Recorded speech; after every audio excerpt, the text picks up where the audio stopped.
자, 우리 지난주까지 저희는 하나님의 선물인 구속에 관해서 많은 시간 좀 살펴보게 되었죠. 자, 오늘부터는 다니엘서를 함께 읽어가도록 하겠습니다. 이런 이야기가 있습니다. 어떤 남편이 직장에서 강의를 듣던 중에 이 세상에서 가장 소중한 세 가지 금이 있는데 그것은 황금, 그리고 소금, 그리고 지금이라는 말을 듣고서는 깨달은 바 있어요. 그래서 아내에게 그 자리에서 문자를 보내게 됩니다. 이 세상에서 가장 중요한 금이 세 가지가 있대. 그건 황금, 소금, 그리고 바로 지금이야 하고 문자를 보냈습니다. 그랬더니 아내로부터 즉각적으로 답장이 돌아왔습니다. 이 순간 내게 가장 소중한 세 가지 금은 현금, 지금, 입금 이렇게 드려요.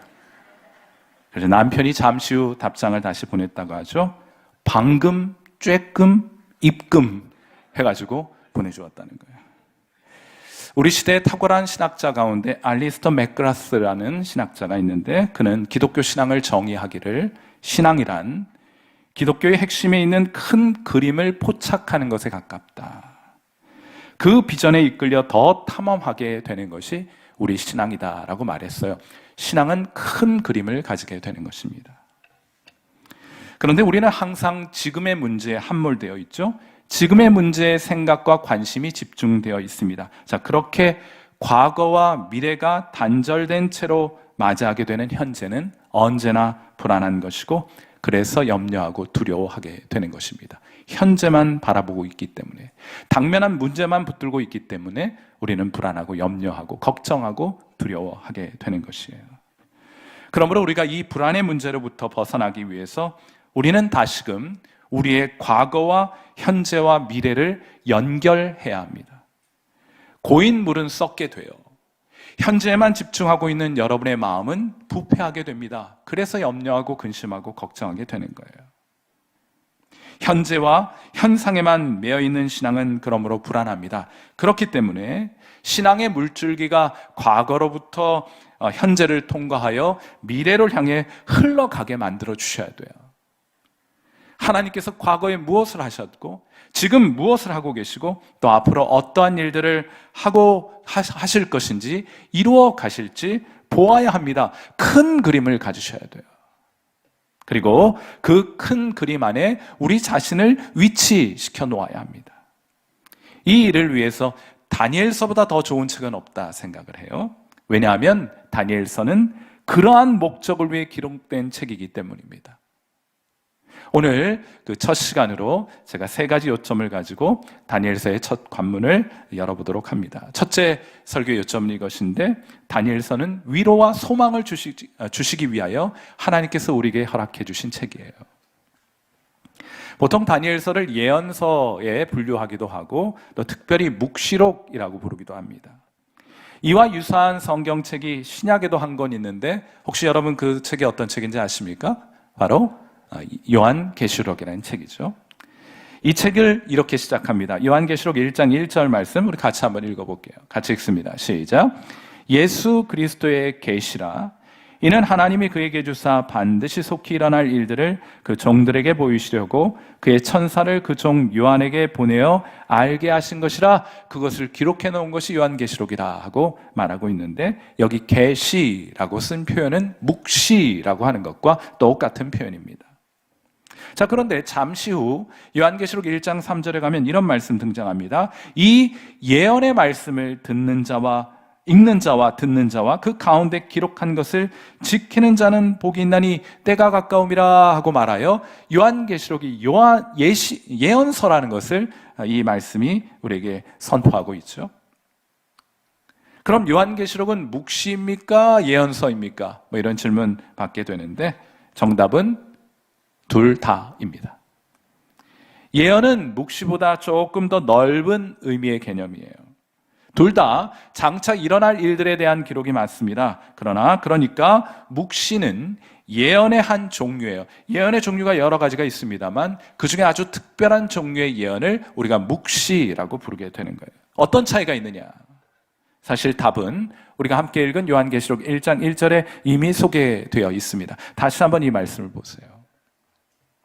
예수 그리스도의 계시라 혹은 묵시라, 이는 하나님이 그에게 주사 반드시 속히 일어날 일들을 그 종들에게 보이시려고 그의 천사를 그 종 요한에게 보내어 알게 하신 것이라 하고 기록해 놓았어요. 자, 그러니까 형식에 있어서 묵시에는 예언에는 없는 요소가 하나 포함이 되는데, 그것은 하나님이 주신 예언을 해설해주는 천상의 존재가 등장하게 될 때 우리는 그 특별한 예언을 묵시라고 부르게 되는 거예요.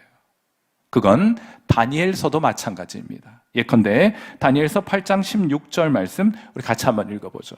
같이 읽습니다. 시작. 내가 들은즉 을레강 두 언덕 사이에서 사람의 목소리가 있어 외쳐 이르되 가브리엘아, 이 환상을 이 사람에게 깨닫게 하라 하고 하나님의 음성이 들리게 되죠. 이 가브리엘이 누군가? 하나님께서 다니엘에게 주신 환상을 해설하고 해석해주는 천상의 존재입니다. 하나님이 주신 예언이 있고 그걸 해설해주는 천상의 존재가 등장한다면 그런 종류의 예언을 예언 중에서 묵시라고 부르게 되는 거예요. 자, 이건 형식상의 특징입니다.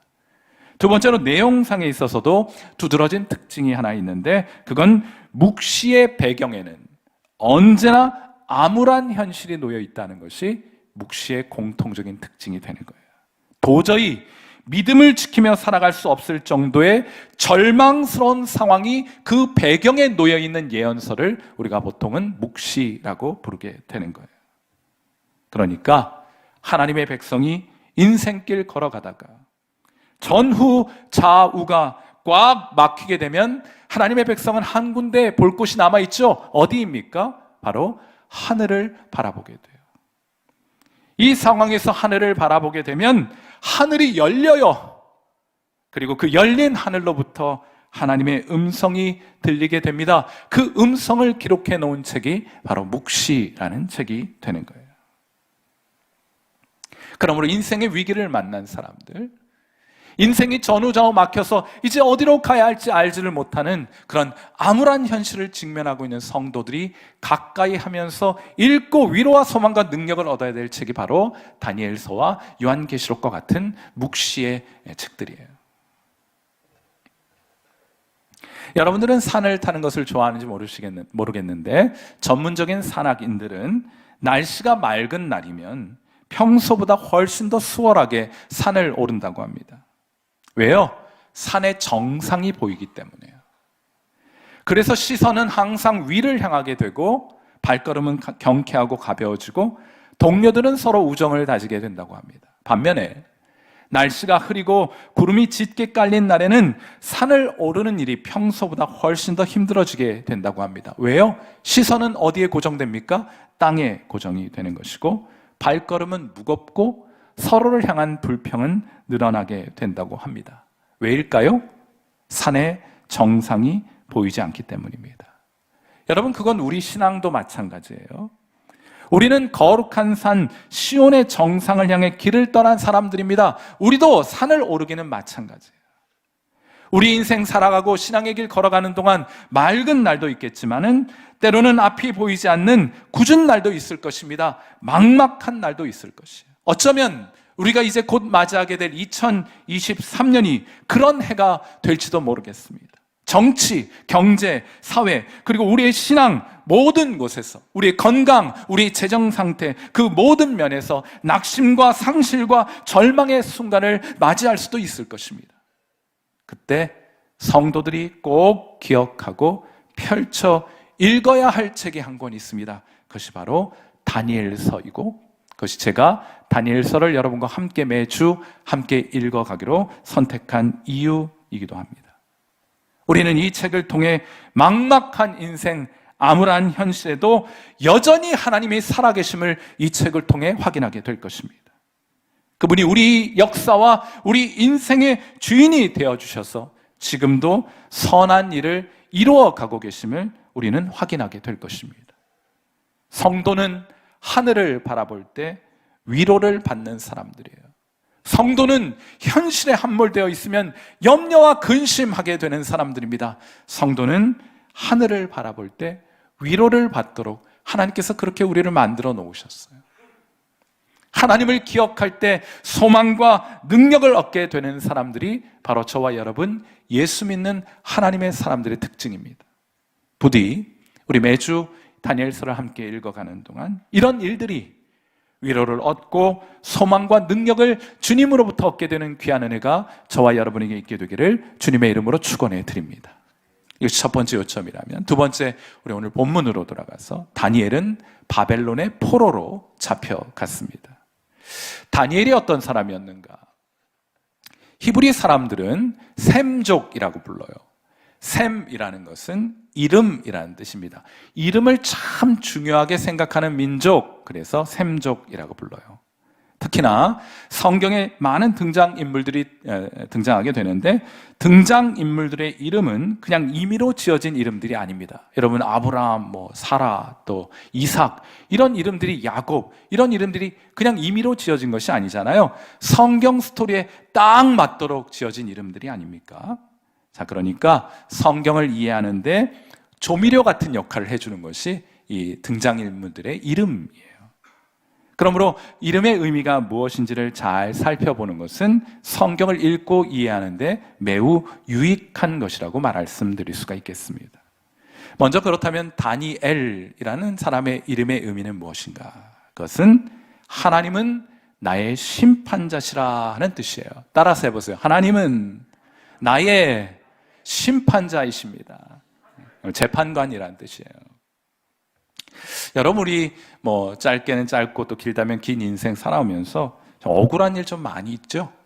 아마 억울함 때문에 속상하고, 그래서 잠도 이루지 못하는 그런 분들이 어쩌면 이 자리에 앉아 계시거나 오늘 유튜브 상에서 함께 예배 드리는 분들 가운데에도 그런 분들이 있을지 모르겠어요.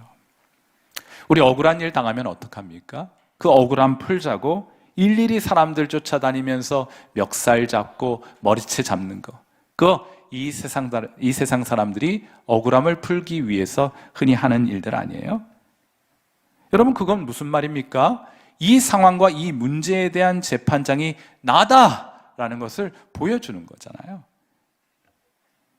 여러분, 우리 예수 믿는 사람들은 그런 삶 살아가지 않아요. 다투고 싸우지 않습니다. 왜냐하면 우리의 억울함을 풀어주시고 이 상황에 대한 최종적인 판결을 내려주시는 분이 따로 있다는 것을 잘 알고 있기 때문입니다. 그분이 누구입니까? 그분이 바로 우리 하나님이세요. 하나님은 우리를 잘 아시고, 우리가 놓여있는 형편을 잘 아시고, 우리를 억울하게 만드는 사람과 억울하게 만드는 상황에 대해서도 잘 알고 계시고, 그분이 최종적인 판결을 내려주실 거예요. 여러분의 억울함을 해소하시고 해결해 주실 것입니다. 그것을 좀 어려운 편으로는 하나님이 여러분을 신원해 주실 거예요. 바사 왕국의 입장에서 보자면, 바사 제국, 페르시아 제국의 관점에서 보자면 다니엘이라는 인물은 이방인이었습니다. 자, 그런데도 다니엘이 총리가 되어서 전국을 다스리게 되자 이 페르시아의 고관들이 다니엘을 시기하게 되었습니다. 그래서 국가기관을 총동원해서 뒷조사를 해도 이 다니엘에게는 흠 잡을 데가 없는 거예요. 결국에는 핑계를 잡기를, 그가 예루살렘을 향하여 매일같이 기도한다는 것을 빌미로 삼아서 그를 사자굴에 던지게 하였습니다. 여러분, 얼마나 억울했겠어요. 이런 말도 안 되는 일은 다니엘 시대나 지금이나 마찬가지입니다. 사람들 같이 더불어 살자면 억울한 일 있게 마련이에요. 뭐 잘못했다고 사자굴에 던져진답니까? 그럼에도 불구하고 다니엘은 이들과 더불어 싸우지 않습니다. 이들과 더불어 다투지 않습니다. 다니엘도 권력이 있는 사람 아니었습니까? 그들과 더불어 싸우지 않습니다. 다니엘서 6장 10절 말씀, 대신 다니엘은 무엇을 했는지 보세요. 같이 한번 읽겠습니다. 시작. 다니엘이 이 조서에 왕의 도장이 찍힌 것을 알고도 자기 집에 돌아가서는 윗방에 올라가 예루살렘으로 향한 창문을 열고 전에 하던 대로 하루 3번씩 무릎을 꿇고 기도하며 그의 하나님께 감사하였더라. 아멘. 뭐 감사할 일이 있어요? 억울한 일 투성이고 잠 못 자게 하는 사람들 주변에 우글우글한데도 다니엘은 무릎 꿇고 하나님을 찾고 기도하는 거예요. 하나님께 감사하는 겁니다. 여러분, 이 내용을 우리가 나중에 다시 살펴보겠습니다만 이 뒤에 어떤 일이 일어나게 됩니까? 다니엘은 사자굴에 던져졌으나 그가 신뢰하고 그가 의지했던 하나님께서 그 굶주린 사자의 입을 닫아버리심으로 흠 하나 나지 않고 사자굴에서부터 걸어 나올 수가 있었잖아요. 반면에 뒤늦게 이 음모를 알아차린 왕은 음모 꾸민 자들을 사자굴에 던져 넣는 참 시원한 사이다와 같은 그런 이야기가 우리 다니엘서에 등장하지 않아요? 앞으로 그 내용 같이 살펴보게 될 것입니다. 사랑하는 성도 여러분, 판단은 하나님이 하실 거예요. 지금 당장은 억울해 보여도, 지금 당장은 여러분에게 손해가 되는 것 같아도 여러분은 그저 여러분에게 맡겨주신 하나님의 일을 묵묵히 감당해 가시면 됩니다. 하나님께서 맡겨주신 일에 충성을 다해 살아가시면 되는 거예요. 억울한 일 당했어도 나라 통치하는 일 계속하면서 동시에 예루살렘 성전을 향해 기도했던 다니엘처럼 말입니다. 그렇게 살아가는 것이 하나님 백성다운 모습인 것이에요. 하나님이 갚아주실 것이고 하나님이 여러분의 억울함을 풀어주실 것입니다. 하나님이 판단하실 거예요. 다시 한번 저를 따라서 한번 해보세요. 하나님이 나의 재판장이십니다. 아멘이십니까? 바벨론의 위대한 왕으로 일컬어지는 느부갓네살 왕이 예루살렘을 침공하게 되었을 때 그는 많은 유대인들을 포로로 잡아서 바벨론으로 끌고 가게 됩니다. 그런데 이때 우리가 알고 있는 성경 지식과는 좀 사뭇 다른 것을 제가 소개해 드리려고 하는데 그냥 아무나 잡아간 것이 아니에요. 만일 바벨론 왕이 하나님의 백성인 저와 여러분을 오늘 침공해서 우리 가운데 일부를 잡아간다고 한다면 괜히 여러분이 잡혀가실 것 같죠. 그런데 아마 여러분에게는 손대지 않을 것입니다. 대신 중고등부실로 내려가서 중학생, 고등학생들을 끌고 가게 될 거예요. 아무나 잡아가는 것이 아니고 식민지 정책의 일환으로 왕족과 귀족의 자제들을 잡아가게 되는 겁니다. 왜냐하면 유대인들을 바벨론화하기 위해서 그 다음 세대, 지금 이 세대는 글러먹었고 그 다음 세대는 바벨론 사람들처럼 살아가게 하기 위해서 지도층 인사 가운데의 자제들을 끌고 갔던 거예요. 다니엘서 1장 3절과 4절 이 말씀 읽고 안도하시게 되기를 바랍니다. 같이 한번 읽어봐요. 시작. 왕이 환관장 아스브나스에게 말하여 이스라엘 자손 중에서 왕족과 귀족 몇 사람 곧 흠이 없고 용모가 아름다우며 모든 지혜를 통찰하며 지혜에 통달하며 학문에 익숙하여 왕궁에 설만한 소년을 데려오게 하였고 그들에게 갈대아 사람의 학문과 언어를 가르치게 하였더라 하고 기록해 놓았어요. 보통 볼모를 삼을 때는 어른이 아니라 정체성이 형성되기 전 청소년들을 대상으로 삼게 되는 것입니다. 자, 그러니까 다니엘은 왕족이나 귀족 신분을 가진 굉장히 고위층 자제였던 것을 확인할 수 있게 되는 것이고 그의 나이는 대략 당시 고대 문화를 통해서 유추해 본다면 대략 15살 전후의 청소년으로 볼모가 되어 부모의 곁을 떠나 머나먼 바벨론으로 끌려가야만 했다 하는 것을 알 수가 있게 되는 거예요.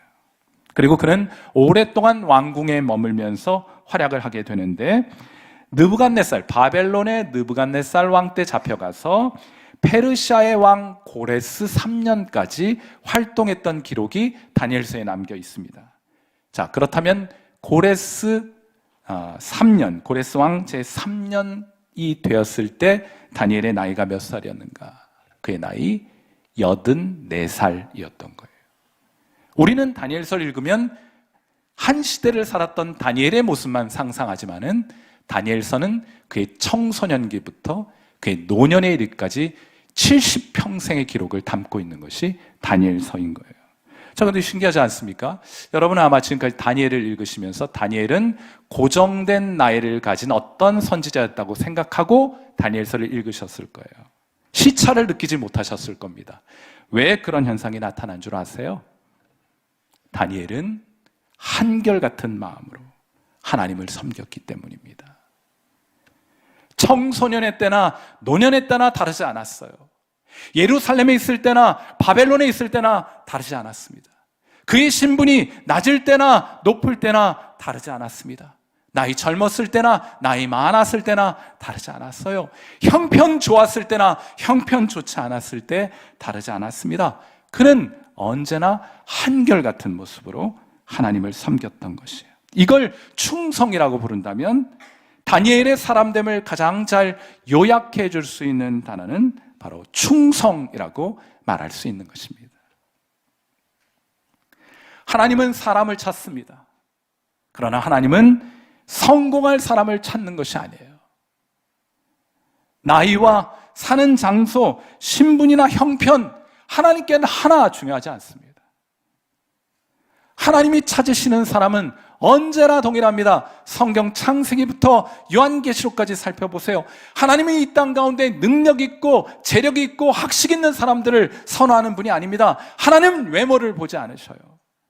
하나님 마음의 중심을 살피시는 분입니다. 하나님은 그저 하나님께서 맡겨주신 일에 충성을 다할 사람들을 찾고 계신 겁니다. 자존심이 상하고 또 그래서 이해의 득실을 따라서 이리저리 요동하는 사람들 찾는 것이 아니라 주님 한 분만 바라보고 바위와 같이 산과 같이 자기 자리를 지킬 사람을 하나님이 찾으시는 거예요. 하나님은 이렇게 충성을 다하는 사람을 저 하늘나라에서 성공한 사람이라고 부르시게 될 것입니다. 이 땅의 성공의 기준과 하나님의 성공의 기준은 달라요.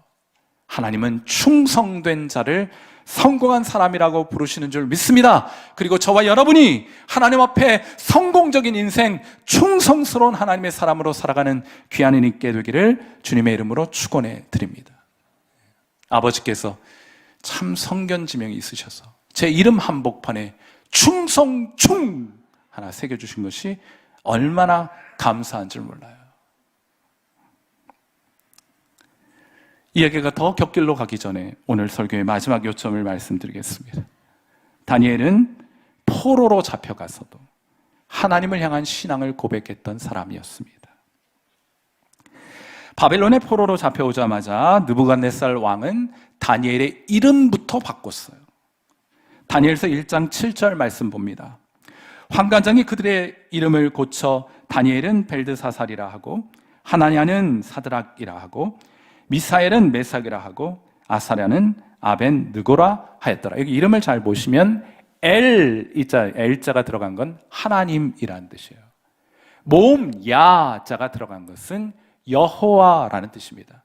자, 그러니까 다니엘과 세 친구의 이름 속에는 하나님과 여호와 하나님과 관련된 그런 표현들이 포함되어 있는데 그걸 다 바꿔버리고 다 빼버렸어. L자 빼고 야자 빼고 다른 이름을 준 거예요.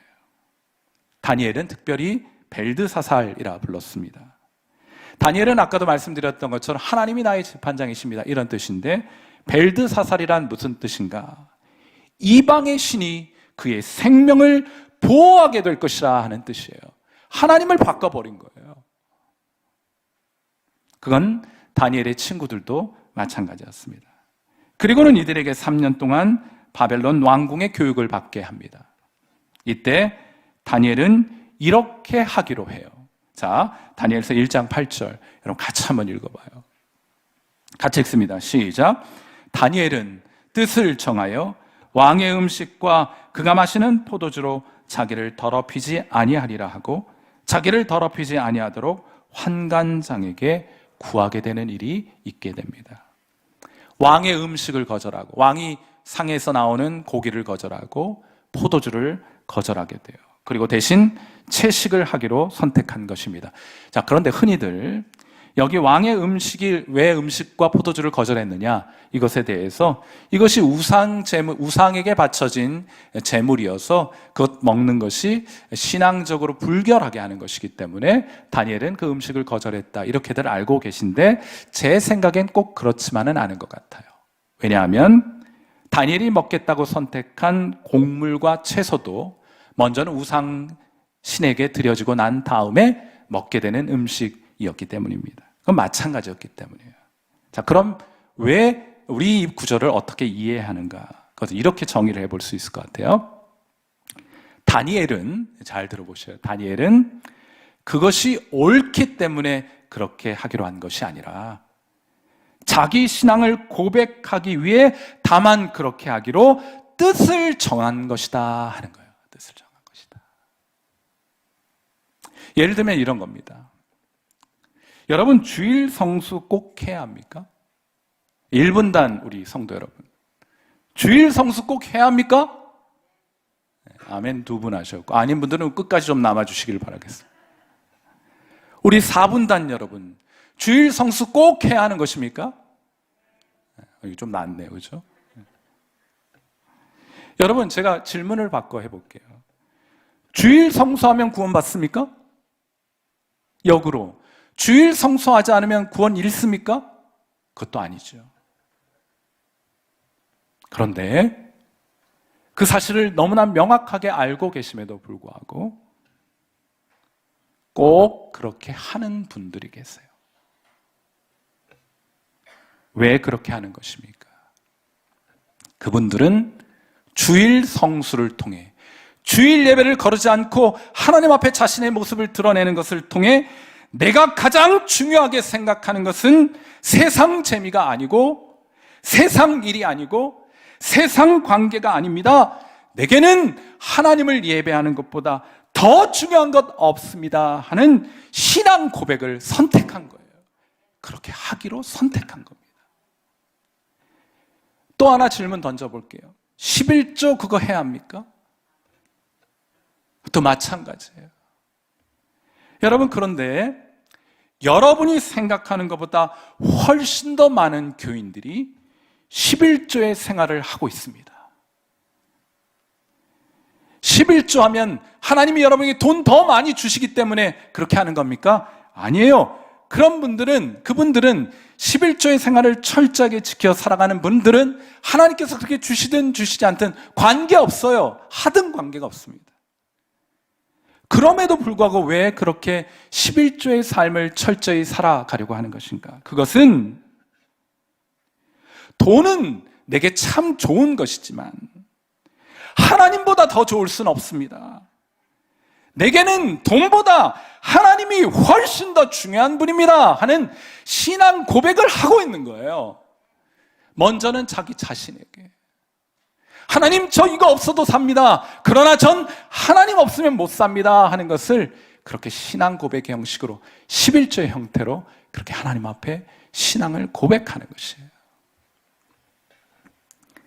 어떤 분들은 말합니다. 주일 성수하고 11조 하는 것을 목숨처럼 지키고자 하는 분들에게 꼭 그렇게까지 할 필요 있느냐? 그건 투박하고 촌스럽고 고집스러운 현대인답지 못한 신앙의 행태가 아니냐 하고 비난하는 분들이 있습니다. 하지만 이분들에게는 세련된 신앙 같은 건 필요하지 않습니다.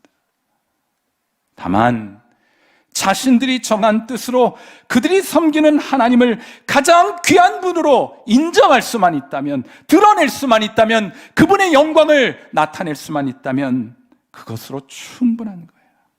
그런데 하나님은 이런 신앙 고백을 기뻐하세요. 다니엘서 1장 15절. 열흘 후에 그들의 얼굴이 더욱 아름답고 살이 더욱 윤택하여 왕의 음식을 먹는 다른 소년들보다 더 좋아 보인지라. 아멘. 이 누구 때문에 그렇게 된 것일까요? 채식이 건강에 좋기 때문입니까? 그것 아닌 것 여러분 잘 아시겠죠?